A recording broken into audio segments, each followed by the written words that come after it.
Ron Grog is going to tell us about ladies cycling, ladies' rights, and Ron Grog, yes. Yeah. Right. So, an excellent story. And this presentation was given at the Alexander Ramsey House. All right, so I want you to imagine for a moment that we're back in time. This is the very beginning of the bicycling craze. And this is a time, too, when women are looked down upon because they want to participate in this craze. I'm going to read something to you. It was we, the people, not we, the white male citizens, nor yet we, the male citizens, but we, the whole people, who formed the Union. Men, their rights and nothing more. Women, their rights and nothing less. Those were the words of Susan B. Anthony as she struggled for women's rights during the late 1800s.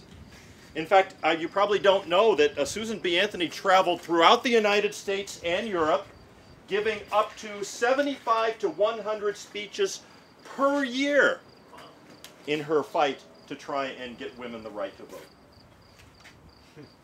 Now, not only did women not have the right to vote, but they were trapped in specific gender roles that basically involved getting married and having children.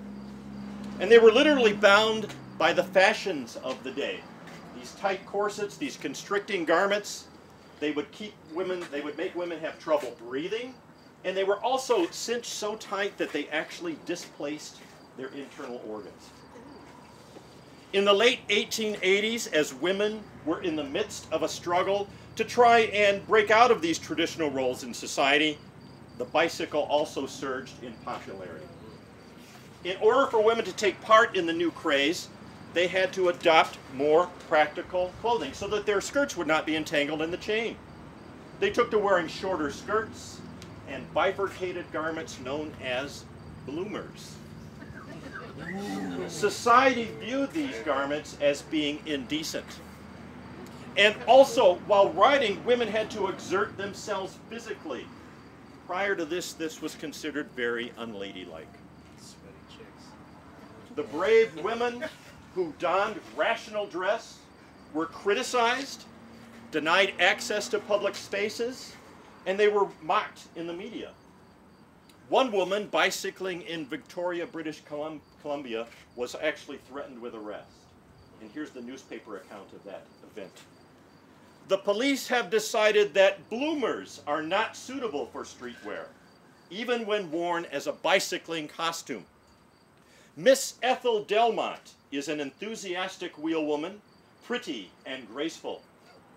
Last week, she made her appearance in the bloomer costume. And if Lady Godiva had herself essayed a repetition of her famous ride, the sensation could not have been greater. The town came forth to gaze, and for the moment, the police were petrified with amazement. No wonder the Winnipeg guys are always smiling. Then they were aroused to action, and Miss Ethel was informed that a repetition of her appearance in that costume would mean a police court summons on the charge of creating a public disturbance in the street. Ron, I am shocked that anyone would wear a skirt on a bike. I am shocked and appalled. Appalled. Yes. And I'm aroused, actually. Another newspaper called bloomers a gateway garment. Yes, yes. The wearers of which might go on to participate in such dastardly pursuits as business, and reading. Can you believe anybody would write that? Hence, many men were opposed to women bicyclists, not because of the shocking attire or perhaps because of unladylike behavior, but because they were afraid of the sense of freedom that bicycles gave to women. Men and women alike worried that the unprecedented mobility the bicycle allowed would corrupt women morally. Charlotte Smith was an outspoken advocate for the rights of working women. Nevertheless, she was convinced that bicycling contributed to their moral downfall. In her words, "Bicycling by young women has swelled the ranks of reckless girls who finally drift into the standing army of outcast women of the United States. It's critical mass in Minneapolis, man. The bicycle is the devil's advance agent morally and physically." Yes, here. Yes. Some doctors believe that riding bicycles could be harmful to women's health. Now, this kind of stems from an earlier belief that physical exercise actually prohibited women from getting pregnant. Now, by the 1890s, they knew better. However, a lot of doctors really did think that the repetitive motion of the limbs while pedaling would actually injure a woman's pelvic organs. As women bicyclists finally became more accepted, they were still treated almost as children. On September 1st, 1895, the Omaha Bee, boy, that's a really good, well-known, has a good reputation for journalistic integrity, doesn't it? But they published a list of don'ts for women wheelers. Don't carry a flask. Remember, this is for women wheelers. It's not for men.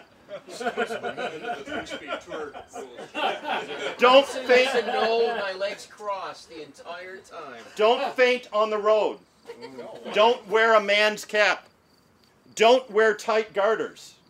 Don't stop at roadhouses. Don't attempt a century. Don't coast. It is dangerous. Don't say, "Feel my muscle." Don't criticize people's legs. Seriously. Don't boast about your long rides. Yeah, baby. Don't wear loud leggings. Don't wear jewelry while on tour. Don't powder your face on the road. Don't go to church in your riding costume. Don't imagine everyone is looking at you. Wow. And don't ask, "What do you think of my bloomers?" Alan, we're driving back tonight. So even in the face of overwhelming social condemnation, cycling enthusiasts persevered. Women did get out on their bicycles, and guess what? They didn't faint, and they didn't corrupt themselves morally. Instead, women gained greater self-sufficiency, better physical conditioning, and as a bonus, won some freedom from the restrictive clothing and its attendant social bonds. So let me end once more with the words of Susan B. Anthony. "Bicycling has done more to emancipate women than anything else in the world. It gives women a feeling of freedom and self-reliance. I stand and rejoice every time I see a woman ride by on a wheel. The picture of free, untrammeled womanhood." Thank you.